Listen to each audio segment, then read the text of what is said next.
নমস্কার বন্ধুরা, welcome to SN news. তো গাইস, সামনেই আইপিএল এর মেগা অকশন এবং এই অকশনের দিকে তাকিয়ে থাকে কিন্তু বেশ কিছু টিম। তো সেই মেগা অকশন কেমন হতে পারে বা তা নিয়ে কাল কিন্তু আইপিএল এর কর্তারা ফ্র্যাঞ্চাইজিগুলির সঙ্গে একটা আলোচনায় বসেছিল। এবার সেখানে কিন্তু আলোচনা হয়নি, যেটা হয়েছে সেটা হলো বিতর্ক। আর বিতর্ক কি নিয়ে? বিতর্ক হয়েছে কোন ফ্র্যাঞ্চাইজি কতগুলি প্লেয়ার ধরে রাখবে, তাই নিয়ে নিজেদের মধ্যে বিতর্ক তৈরি হয়েছে।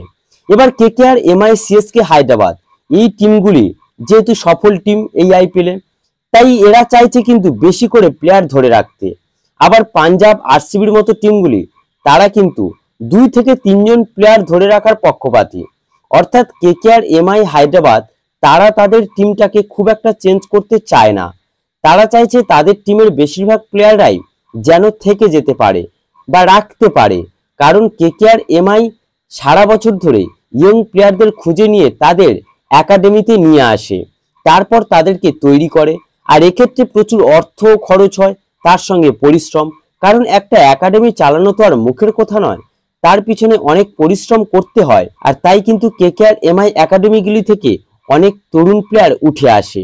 এবার এত পরিশ্রম করে প্লেয়ার তোলার পর যদি মেগা নিলামে মাত্র 3 বছরের ব্যবধানে অন্য কোনো টিম সেই সব প্লেয়ারদের নিয়ে চলে যায়, সেক্ষেত্রে কিন্তু পুরো পরিশ্রমই বেকার চলে যায়।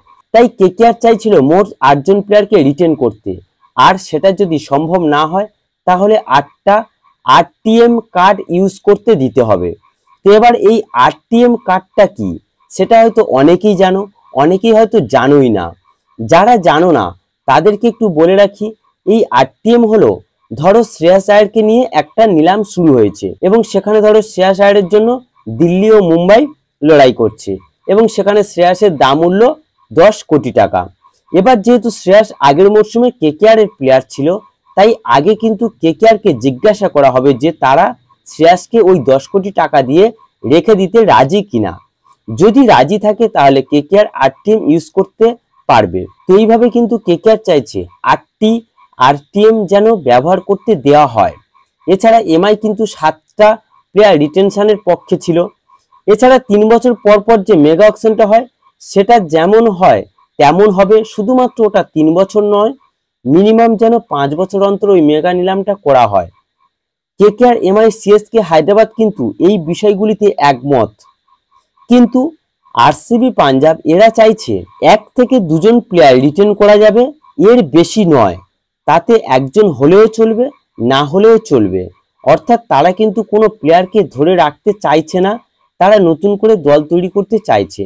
তো এবার এখানে একটা প্রশ্ন হলো, তাহলে আরসিবি কি বিরাট কোহলিকে ছেড়ে দেবে? তা কিন্তু কখনোই করবে না আরসিবি, কারণ বিরাট কোহলি হচ্ছেন একজন ব্র্যান্ড। তাই তাকে ছাড়ার ভুল আরসিবি করবে না, তাতে ট্রফি আসুক আর না আসুক। কারণ আরসিবি একজনকেও রিটেন করবে না, এটা ভাবলে বাড়াবাড়ি হয়ে যাবে যে আরসিবি যতই বলুক। কারণ আরসিবিও জানে এটা কখনোই সম্ভব নয় যে একটাও প্লেয়ারকে রিটেন করা যাবে না। আর এই সিদ্ধান্তটা আইপিএল এর কর্তারাও কোনোদিনও মেনে নেবে না, সেটা আরসিবি ভালো মতোই জানে। তো এইসব নিয়ে কিন্তু পুরো সময়টাই শেষ হয়ে গিয়েছিল, কোনো আলোচনাই হয়নি, হয়েছে শুধু বিতর্ক। তাই পরিস্থিতি বুঝে বিসিসিআই সমস্ত ফ্র্যাঞ্চাইজিগুলির মতামত নিয়ে তাদের কাছ থেকে সময় চেয়ে নিয়েছে যে এটা তারা পরে তাদেরকে কি সিদ্ধান্ত নিয়েছে সেগুলি সমস্ত ফ্র্যাঞ্চাইজিগুলিকে জানিয়ে দেবে।